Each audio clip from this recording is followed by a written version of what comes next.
ඔව් ඔමයි නැන්දේ. හරිම සතුටින් බලංගොඩ තංජන්තන්න විද්‍යාලයේ අපේ ආදරණීය යාළුවොත් එක්ක පොඩි සාදුගෙන් අහන්න දහම් වැඩසටහනත් එක්ක අපි මේ විදිහට එකතු වෙනවා. ඔව් තුෂානි, තංජන්තන්න විද්‍යාලයේ අපේම යාළුවෝ එක්ක අපි දැන් මේ ඇවිල්ලා ඉන්නේ ඓතිහාසික කූරගල රජමහා විහාර පුදබිමට. සිරස ටීවී නැන්දලා මාමලා එක්ක පොඩි සාදුගෙන් අහන්න දම් වැඩසටහන ආරම්භ කරන්නට මට හිතෙනවා. තුෂානි, අපේ මේ දහම් වැඩසටහනේ ප්‍රශ්නයක් වෙත යමු එමු. අපි එහෙනම් දම් සභා මණ්ඩපය නේද? ඕගොල්ලන්ගේ මේ ශාක්‍ය සුගත දම් සභා මණ්ඩපය ඔන්න දැන් අපි පුංචි දම් සභා මණ්ඩපයක් බවට පරිවර්තනය කරනවා නේද? ඔව් නැන්දේ. ඉතින් අපි දැන් ඒ අවස්ථාව අපේ හිමසර මල්ලිට ලබා දෙමු.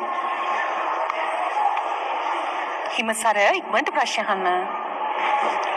අවසරයි පූජ්‍ය කොබවක සමීත පොඩි හාමුදුරුවනේ, මගේ ප්‍රශ්නය වන්නේ විහාරස්ථානයට ගොස් අපි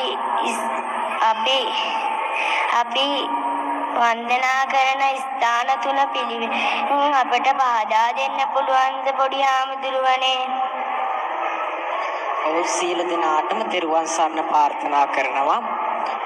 වැවයි දාගබයි ගමයි පන්සලයි යන සංකල්පයට අනුව පෙර අතීතයේ ගම ගොඩ නැගිලා තියෙන විහාරස්ථානය මූලික කරගෙන, ඉතින් අපි බෞද්ධ සියලු දෙනාම විහාරස්ථානයට යන විට සුදෝසුතුවතින් සැරසිලා තමන් ඉතාමත් ගෞරවයෙන් යුක්තව නෙලාගත්තා වූ මල් දෝත අතට අරගෙන සියලුම පුද පූජාවන් සමග විහාරස්ථානයට ගිහිල්ලා උපසම්පදා භාවයට පත් කරලා උපසම්පදා පිළිබඳ හඳුන්වලා දුන්නා.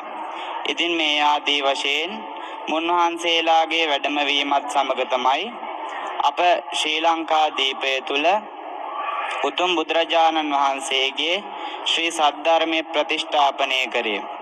ඒ වගේම තමයි පැවිද්ද හා උපසම්පදාව ආරම්භ කළේ.